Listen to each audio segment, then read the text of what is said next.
Catching a steelhead is one of the most challenging and exhilarating experiences in fly fishing. Fishing for steelhead can mean waking up very early and spending many hours on the river in the cold without a single bite. This is my first season fly fishing for steelhead in the province of British Columbia, and these videos will serve as a record of my adventures.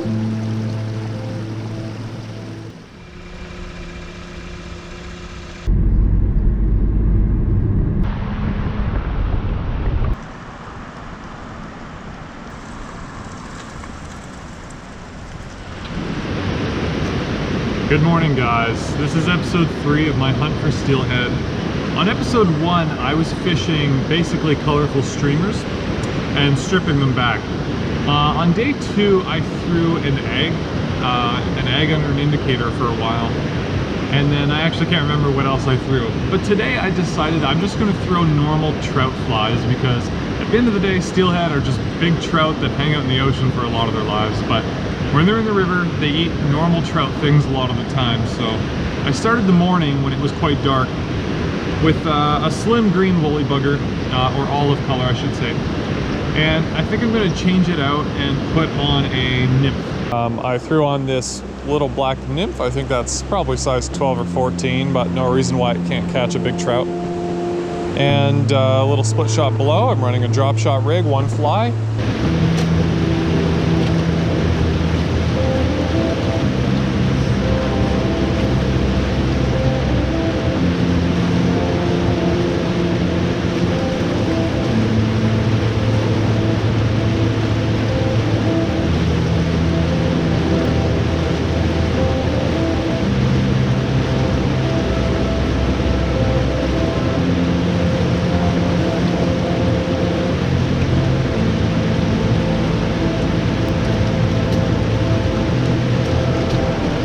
Alright guys, one thing I've heard about steelhead is if you fish a spot for a while and you don't get any bites, it's time to move on. Steelhead don't like to stay in one place for too long.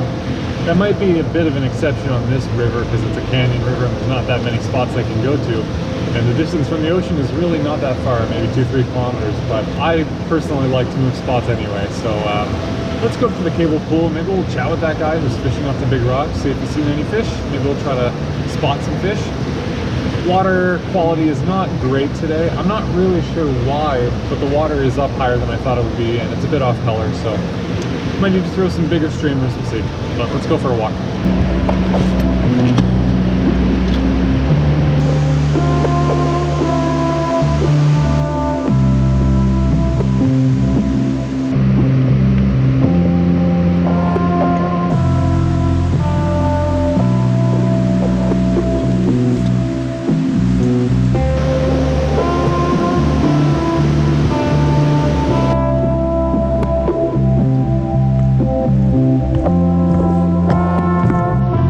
You know, it's pretty crazy to me that 2 weeks ago this was like an ice palace from Frozen. There are icicles hanging off the cliffs, and all the trees were covered in snow, and the paths were ice and slick, and now it's just all back to normal. Spring, summer, fall.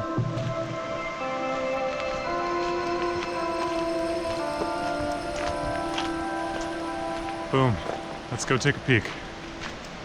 Yeah, the truth is, it would be incredibly hard to see any steelhead that might be hanging out here.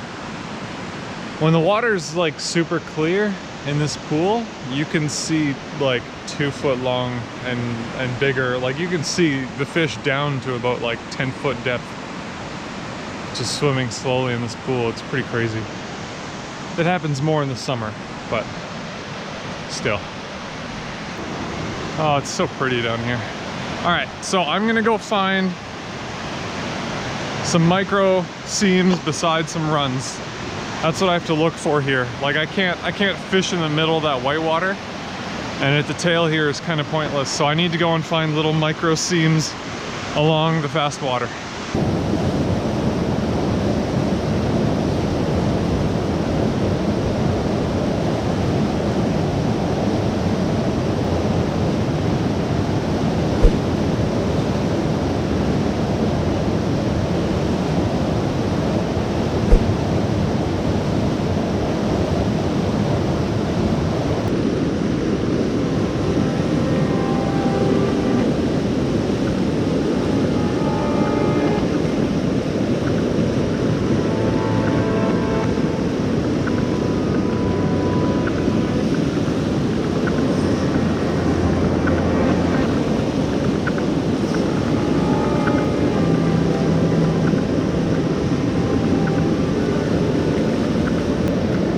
Just want to let you guys know I lost my black nymph to the bottom, so I threw on a small red worm on about a size 12 hook. Actually, hold on guys.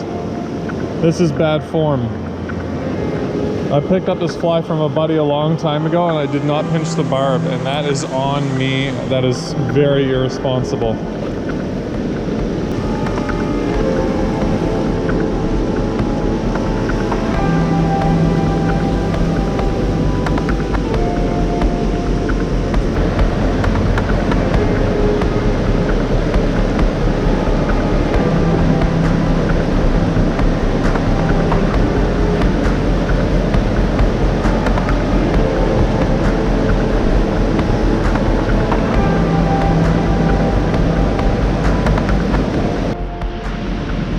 This is some river foam left over from the high water last night.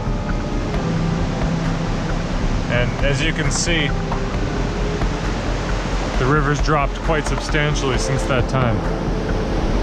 Yeah, the dam releases on this river get pretty crazy. The first time this winter that I've noticed anyway, there's a whole bunch of midges flying around. And I don't know if it's the cold weather followed by warm weather or what, but given there's a whole bunch of midges, and I've never, to this point, taken a good look under rocks, so I'm gonna go see if we can dig up some rocks that actually have insects underneath. So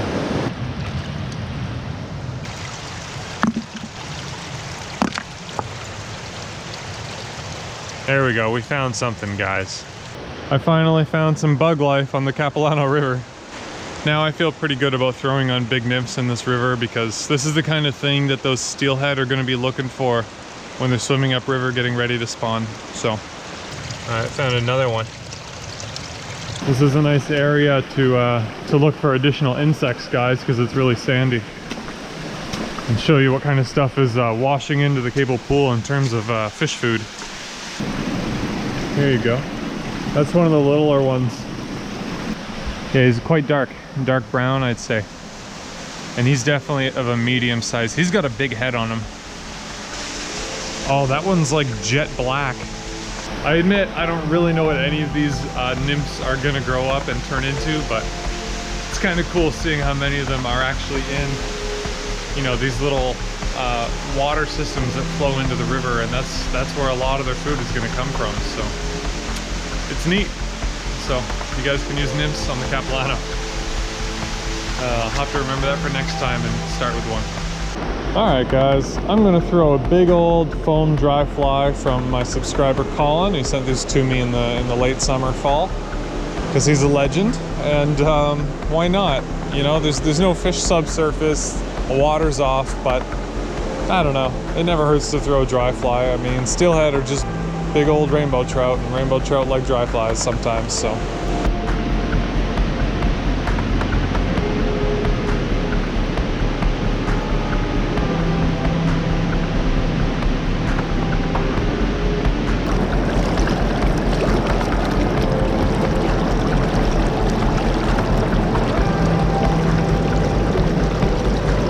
Thanks for watching this video. I try to post videos about once a week, so if you like what I do and you want to follow along on my adventures, I'd love it if you hit that subscribe button.